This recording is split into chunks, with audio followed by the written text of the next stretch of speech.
Red Ochre Find at 20 IS 8, Oscoda, Michigan by Dennis Michael Morrison, Sr. This was published in the Michigan Archaeologist. In Oscoda, not far from 20 IS 8, the Goodwin Gresham site, is the late archaic burial site 20 IS 46, a red ochre burial with an estimated age of 1140 BP. The two sites are mentioned together because 20 IS 8, which is only 4 blocks from 20 IS 46, is considered to be no older than late middle woodland, according to James Fitting.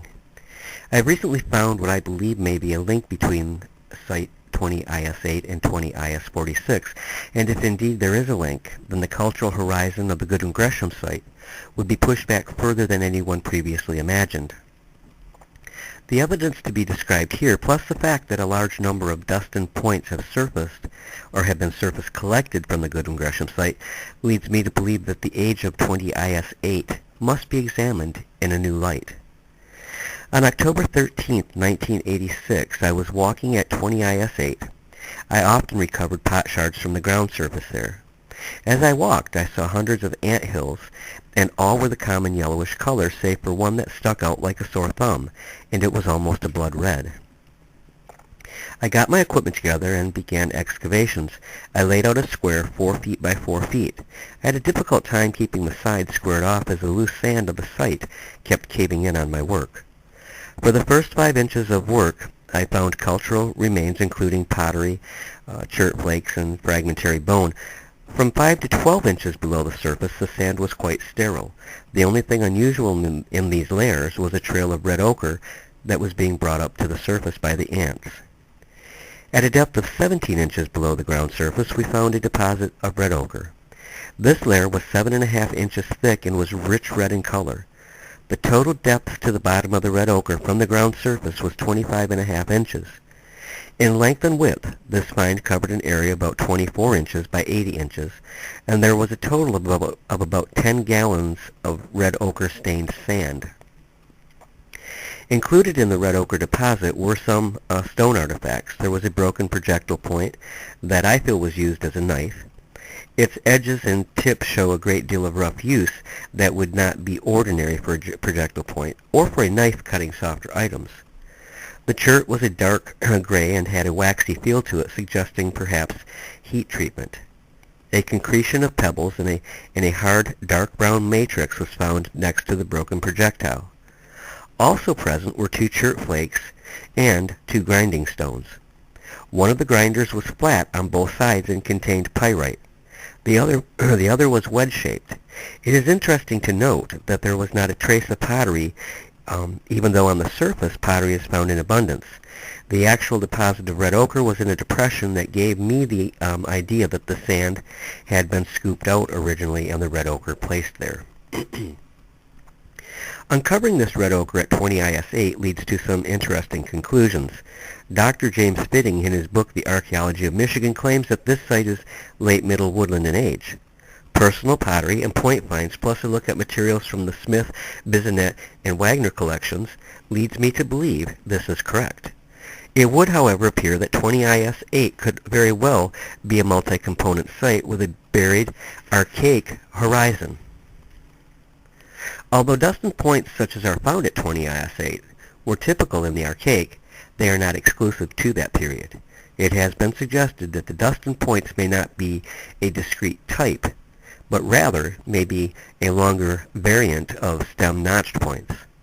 Small feely styles may begin as early as 4000 BP, that is circa 2000 BC, with other small notched point styles as Merman, Trimble, Crawford, Knoll, Dustin, etc., dominating between 3000 BP or 1000 BC and 2700 BP, 700 BC. While Dustin points are in themselves inconclusive evidence, these in conjunction with the red ochre deposit at 20 IS 8 tend to lead one's mind to the archaic. I should like to speculate briefly on this find.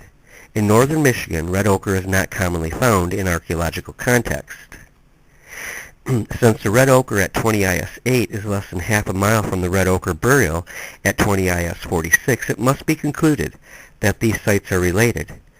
If the broken projectile point I found at 20 IS-8 could be compared with the 2 points found as grave goods at 20 IS-46, then a better correlation might be arrived at. Indeed, it would appear to me that the red ochre at 20 IS-46 may have been prepared for use at 20 IS-8.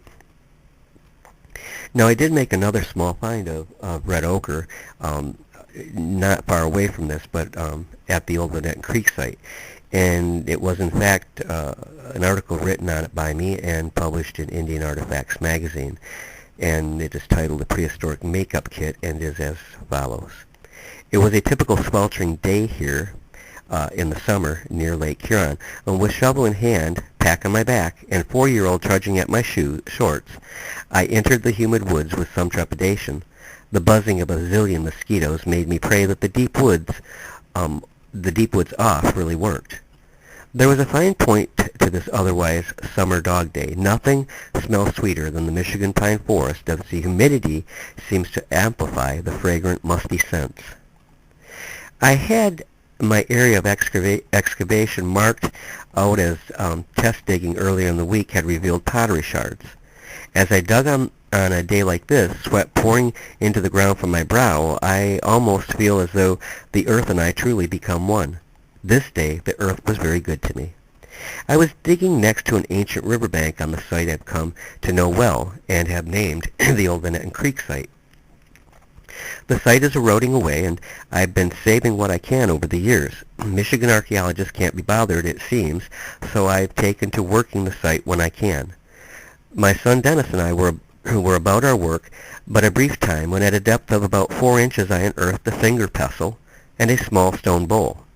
The pestle was really nicely shaped, and the roundness of its base showed a rusty discoloration from the material which it had been used to grind. The little bowl was rather crude in design. It looked as though a section had been removed from a larger rock, and then this was hollowed out by pecking or grinding. Had this all been I recovered during that course of the sweltering day, I would have been delighted, but there was more in store. Only inches from this initial discovery, we unearthed a chunk of silvery gray graphite. I was well aware that the Indians of the area had used this mineral as a sort of makeup. The chunk had been heavily used. One end was broken away, and the other had small pieces carefully removed from it. And it struck me that this silvery graphite mixed with bear grease must have been a striking contrast when placed on the darkened flesh. Now, another popular mineral used for makeup is red ochre. This was also mixed with bear grease, and about 2 inches from the graphite was the first natural chunk of red ochre I've ever found. This one was heavily abraded, and you could easily see where it had been worked. It was readily apparent that these items that I had found probably was a young man's makeup kit. It was the young men in this area that painted their faces ornately to impress the maidens of the tribe and to strike a fearful tone in their enemies. The area of my excavation was about 5 foot by 5 foot. There were other items to be recovered which gave clues as to the period from which these relics hailed. One of the truly fine items was a 5 1/4 inch long stone knife. This is one of the finest pieces of prehistoric workmanship from the Oscoda area that I have ever seen. The blade has a gentle upward curve to it. On a wooden handle, or even without one, this was a perfect hunting and fishing knife, and I have no doubt that at one time there was a leather sheath for this remarkable item. I also unearthed the base of a projectile. The knife, arrow base, and pottery shards told me that these items came from the late woodland dating back as far as 700 years ago, or 700 AD. The pottery represented a small bowl. The bowl was very crudely made, the clay varying in thickness from one area to the next. Around the rim were short incisions as the only decoration. Its color was pinkish, and I was sure that it had been manufactured from local clays and not brought from some long distance away.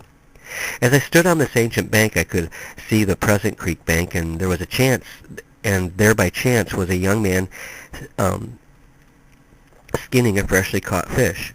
I could envision the prehistoric native clad only in loincloth, if that. After all, the creek was where they summered, and there was no modesty among the males of these camps, according to early European visitors. I could see him spearing fish and turtle, and then, as this modern youth was doing, cleaning them on the bank. Some things change very little through time. As As Dennis and I walked through the woods that day, I felt as though we had uncovered a little episode from prehistory and found a few relics that really spoke to us. The earth had been kind to us, and I was grateful.